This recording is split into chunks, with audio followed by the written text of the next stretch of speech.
Today we'll be talking about medical school histology, images of the eye. This happened to be a monkey eye, and we'll see the different structures that are on there, things that light passes through, a little bit about the retina, the iris, the different layers of the wall, as well as be able to download and manipulate the image itself.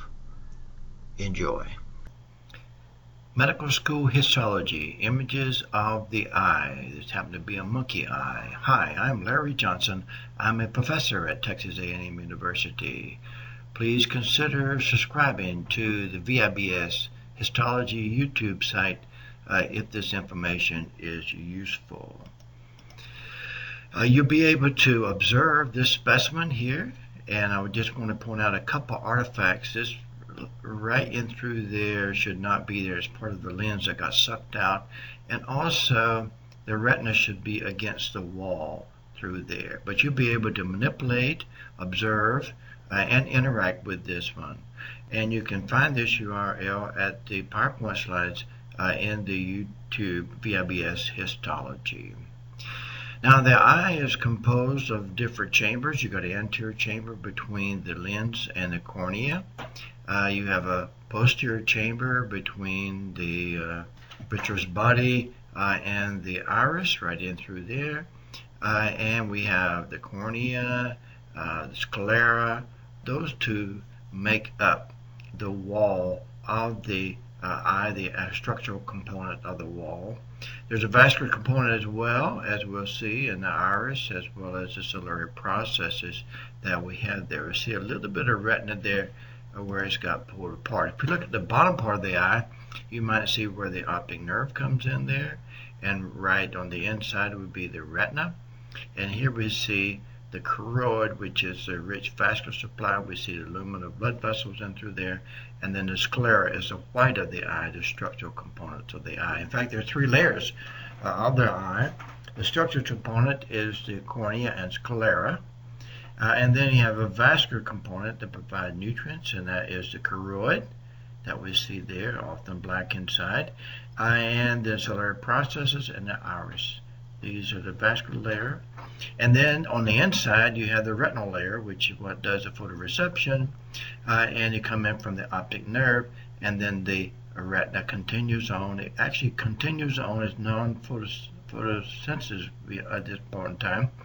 It does not have photoreception at this point in time, but it comes in all the way under the iris. So from the optic nerve, you have the retina all the way underneath the iris in through there. So if we look at the retina, we see a little bit of it right here, and of course the retina would be all around the inside there. There's four layers of cells that we're concerned about. One is a pigmented epithelium. This layer is not attached to the rest of the other, it's attached to the sclera. And these other guys are not attached permanently to the pigmented epithelium.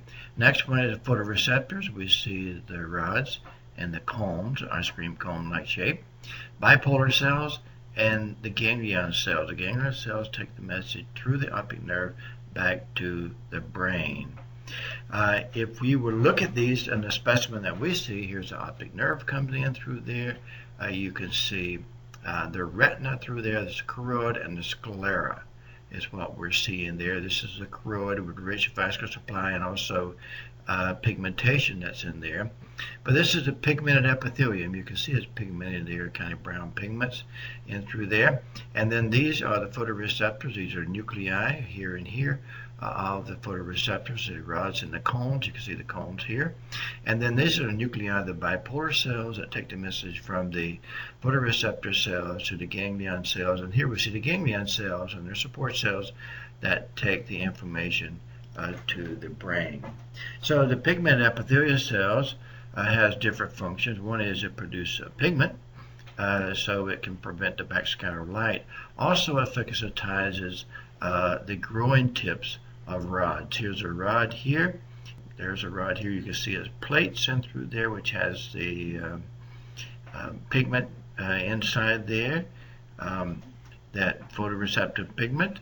and then we can also see that there's junctions between adjacent cells as part of the blood aqueous barrier that occurs there. The pigment epithelium does. And so there's two interesting parts of the retina. You got the macula. The fovea is the most sensitive portion of the retina, and then you have the blind spot. A blind spot where the optic nerve comes in, and there's no photoreceptor cells at that place. And here you can see the photoreceptor cells stop at the optic nerve. So you can't see there. You have a blind spot because you have no photoreceptor cells at that location. So this is a typical retina, as we mentioned, a pigmented epithelium.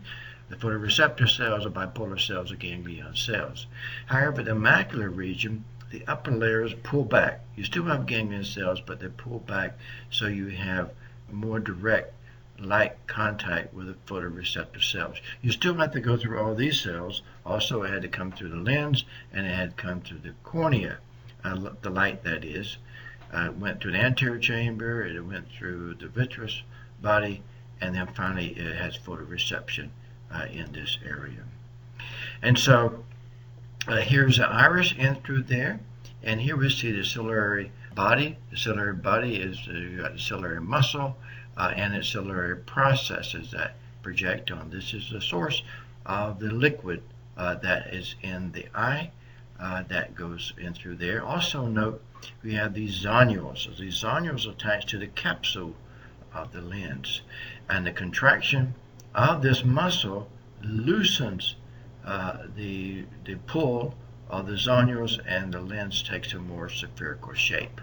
So if you remember that actually, if we're speaking of the iris itself, the bottom part of the iris is really part of the retina. So there's two layers here. There's the dilator muscle, as well as a pigmented, and then the pigmented epithelium here, all the way down through the retina, is part of the retinal layer.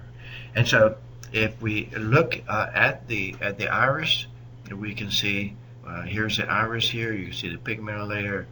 You can see the dilator muscle that runs in through there. There's the lens, and you see the zonules that come in through here. There's zonules here and there that suspend the lens in the path of light. That's what it does. Here you can see it, where the lens is suspended. These are the zonules there that attach to the capsule of the lens, and they also attach to the ciliary processes and all the way down to the ora serrata. Now, if you look at the lens on the edge, you can see that the front part of the lens, and here we can see the front part of the anterior portion has little cube cells. You can see these cube cells in through there. But right on the bow region in here, these cube cells becomes the lens fibers. So you can see that all of a sudden at this region, you got elongation of these little cube cells to make the lens fibers, and that's what is the source of the fibers. So the cells inside the lens are living. They receive nutrients via gap junctions of these guys getting it out of the aqueous humor. The capsule is thicker on the anterior surface and is a posterior surface. You don't have these cuboidal epithelial cells on the bottom. You only have it at the anterior surface. And the specimen that we'll see again these little cube cells and the thick capsule zonules that we can see attached there, and then right in through there, these cube cells become lens fibers. There's an artifact right there, but these are lens fibers we can see. Now, the ciliary processes with the secretory epithelium secretes the fluid. So the fluid goes in through underneath the iris in the posterior chamber, and then it goes out in the anterior chamber. Right in through there's a canal slim and a trabecular meshwork.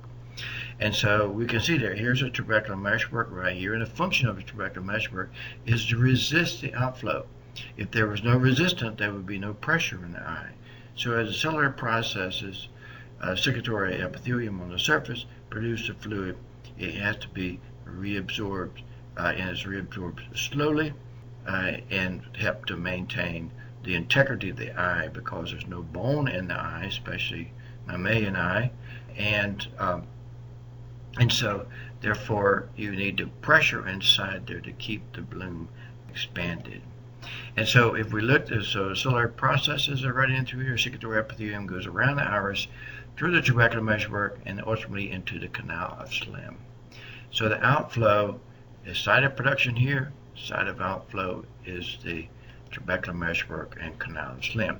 In the specimen that we have, here's the iris right in through there, here's the trabecular meshwork right there, and we see it there, and that opening there is the canal of Slim.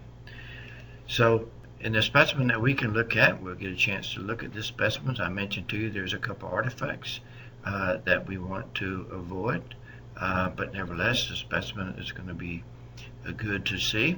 So if we start out with the retina, might as well start out with the retina, since that's what we have.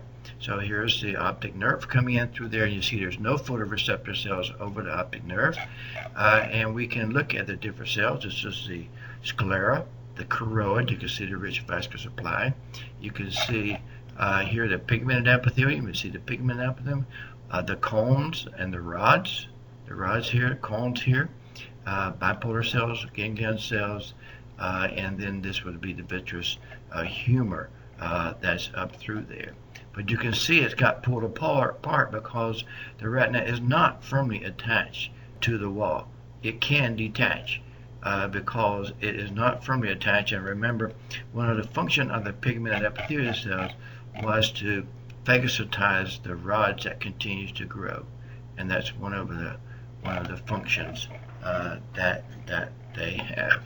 So if we come all the way up here, we can see the photoreceptor cells continue up to right about here. This is the oral serrata, which is the end of the photoreception. So there's no photoreceptor cells in through here, but the retina continues on up through there as the two layers.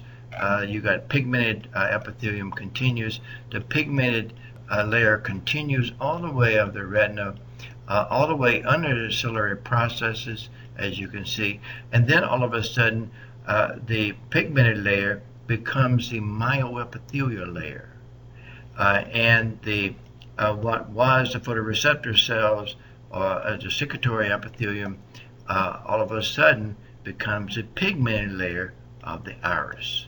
So secretory layer and pigmented layer of iris is the same, and the pigmented layer and the myoepithelium is the same. Now when you get to the end, so you have the dilated muscle is right in through there, that's the myoepithelial cells, and then when you get to the end you get smooth muscle cells. This is artifact in through there, smooth muscle cells, which cause constriction of the pupil. And so here we can see the lens. These are the cube cells in the anterior chamber, and if we come on around through there, we can see first you can see the zonules are attached to the capsule. We can see the capsule. Capsule very nicely is thicker in the anterior surface and the posterior surface, and here you can see where these cube cells become elongated, and hence are the lens fibers. And so secretion occurs in through here, and then it goes around the iris and then comes out trabecular meshwork. And the trabecular meshwork is like a lymphatic. In fact, this canal Slim is a lymphatic. But these openings here are opening to the anterior chamber, but this is not. The fluid has to go through the endothelial cells of the trabecular meshwork, through the connective tissue, through the endothelial cells of canal Slim to get out. And note that the endothelial cells here are continuous with the endothelial cells that you see at the bottom of the cornea. So this is endothelial cells that we see, they're not epithelium. Now in contrast, these are connective tissue cells in through there, and then here we can see the surface of the cornea, which is stratified squamous epithelium, more than one layer, and flattened cells on the surface.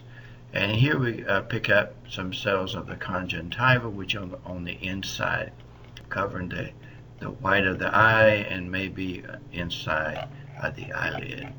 So we were able to see the different structures.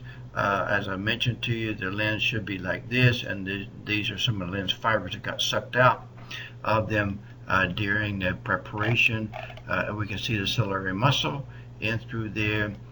We can see the zonules going through there. And again, you can see the same thing before the secretory epithelium becomes a pigmented epithelium of the iris. And just beyond the iris, you've got the trabecular meshwork and the canalus limb, which is the source of outlet of the fluid in the eye. So if we go back, I just want to thank some, especially Don Fawcett. Some of his images were in this preparation, but there's some others as well. We want to thank the original sources of those images. So this concludes Medical School Histology, Images of the Monkey Eye.